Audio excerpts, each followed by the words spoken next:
What's going on, guys? We're back with another video here, and as I said in my previous video, I was going to try to get Black Ops 3 beta gameplay up before it ended. Beta has ended for the PlayStation 4, however, I managed to record a couple different clips so I can post them for you guys so you can see gameplay in action.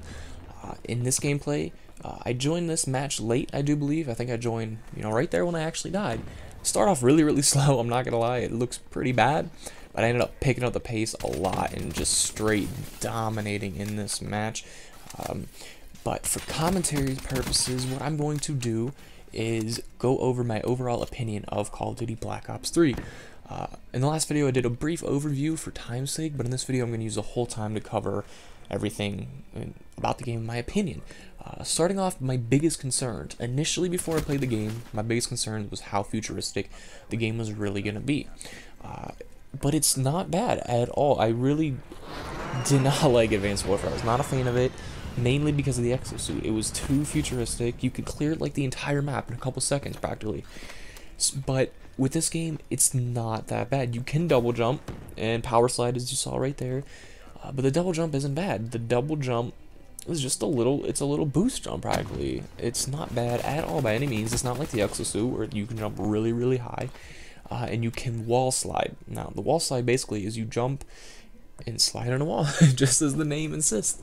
But that sounds like it'd be really overpowered, but it's not, because it's not done often. I don't do it often, I don't see people do it often, because when you do it, you're very vulnerable. Right there is a perfect example of wall sliding.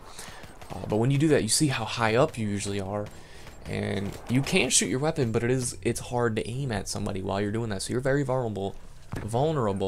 And there's a good chance, if you're in an open space, like right in the middle of the map, to clear a good chunk of it, there's a good chance you'll die. So there is a couple places on the map that are kind of needed for wall sliding. I do have a clip in this video, actually, of me doing some crazy wall sliding parkour, as you will see, and you'll see what I'm talking about, how you can use it to your advantage and why it's put in this game. But it's not overpowered, because people don't do it a lot, like I said, like the exosuit. People fly around in the exosuit constantly. And when you do use your boost jump and your wall slide, you show up on somebody's minimap, unless you have the blast suppressor perk. So that's another disadvantage of it. But yeah, that was my biggest concern, and that was completely wiped out. It looks futuristic. The guns are newer, the graphics are updated, the equipment, instead of the Molotov cocktail, there's the thermite, which is like an electric cocktail. I think I haven't actually seen it. So it's futuristic with graphic and concept, but it's not like Halo and Titanfall. Like, a lot of people compared Advanced Warfare. They said it was a cheap version of Titanfall, which, I mean, I didn't think that. I didn't play Titanfall, so I can't give any opinion. And here's the parkour wall sliding I was talking about. That's how you can use it to your advantage right there. I got in behind their flag and used it to my advantage. And there I do feel kind of bad. The guy was AFK, but hey, if you're not going to play and I can get a free kill, I mean, come on. But yeah. So the next thing in the game, weapons, I feel like they're balanced. I haven't seen one weapon that's really been overused a lot. I mean, I could be missing that. I haven't been paying attention. I only use the Man of War. I think that's a great gun. It's an assault rifle, but it has a lot of diversity. You can run around with it like an SMG. I mean, it's kind of like the Peacekeeper. It's an assault rifle, but you can use it like an SMG too. I mean, I could be completely wrong, but that's how I use it, and it works for me.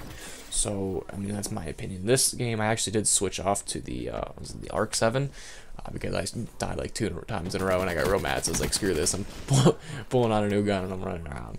Well, that's like one of the only times I never used the Man of War in my first gameplay. Yeah, I think the guns are balanced. There are some guns that are classified that you can't use yet, so that'll be interesting to see what those are. There's a basic SMG, assault rifle, shotgun, LMG, sniper, and your special, which the only special is the combat knife. That's another thing that, the one downfall to this game, I'd have to say, is you can't knife, or even punch somebody. Like, when you do it, it doesn't kill them. I believe if you shoot them a couple times, they're at low health, and you do it, it will kill them. But I know a lot of people complained about that before as panic knifing and, all that, and I wasn't a fan of it either. But now that we've have how many Call of Duties, since then, we're so used to knifing and panic knifing that if we come around a corner, it's just instinct, we knife.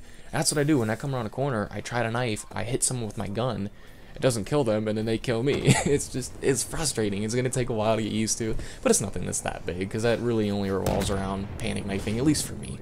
So yeah, that's something, the one downfall to this game, and I mean like only downfall to this game. I think I was spawn killed one time, I spawned in, didn't even get to take a step, and was killed. But other than that, I think the spawns have been consistent.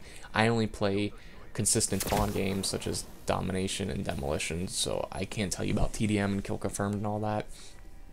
But I think that's great. I haven't really seen any bugs or glitches. They had that lag problem that was going on for a while, but other than that, I mean, for being beta, I think this gameplay is great, so I can't wait for the final product to come out. The specialist perks, again, I think one is classified. I've only used 2 of the specialists, but I haven't seen one that was really overpowered. Again, I see a lot of people using a whole variety of them. It's just so cool how well they balance this game to where one thing is not overpowered. I've seen people using like every single specialist possible, a variety of guns. It's just cool. This is one Call of Duty. I wasn't a fan of Advanced Warfare, like I said. Ghost was before that, I believe. I didn't even play that. I love Black Ops 2. I didn't play Modern Warfare 3. It's Treyarch. I'm telling you, you gotta trust in Treyarch. I think this game is gonna be a hit. I like it. Overall opinion, if I had to give it a grade, I'd 8.5 out of 10, dude. Maybe even 9. It's just, it plays so well that unless they really screw something up when they do the initial release, I don't see what could go wrong with it, because I'm not saying it's the greatest game ever, not even the greatest Call of Duty ever, but it's such a big improvement to what we have had recently, in my opinion. That wraps it up for this video. As always, if you guys did enjoy the video, make sure you give it a thumbs up and subscribe to see more.